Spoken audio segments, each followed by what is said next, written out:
Assalamualaikum. Okey, ni kita akan buat pemasangan pemasangan keseluruhan untuk mitigasi meja ni. Sebab aku dah siapkan dia punya rangka pun semua. Jom kita layak untuk rumah.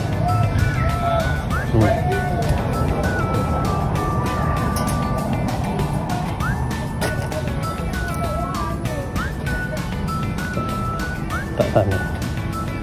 Kita letak belah sana. Ada masalah sikit. Terpaksa potong besi ni sebab tinggi sangat daripada pinggang aku.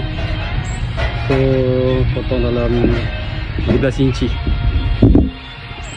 Kalau yang potong, korang jangan buat kesalahan yang sama. Betul.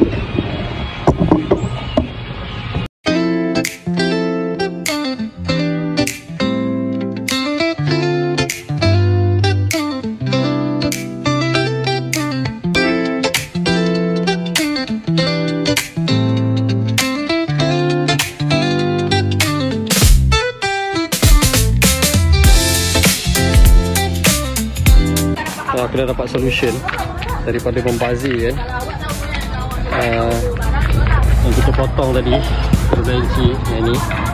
Jadi hari kita buatkan dia jadi tapak tapak untuk meja, berkukuh sikit lah. Jadi kita boleh stand dia masuk macam ni. Macam ni lah rupa dia. Nanti aku tunjuk dekat video. Nak start kerja, korang layan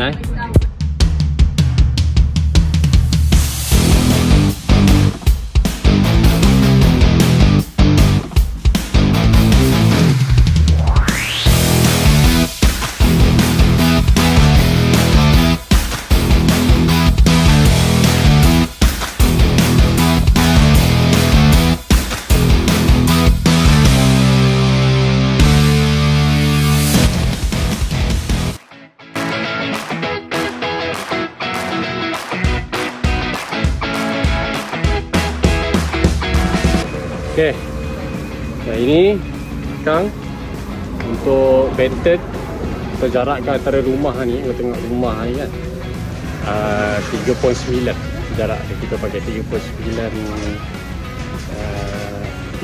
tu apa? Inci kaki 3 kaki 9 inci 3 kaki 9 inci jarak antara ni dengan sini. So kita take up benten tu macam ni. So kita tanda kat meter. Jom.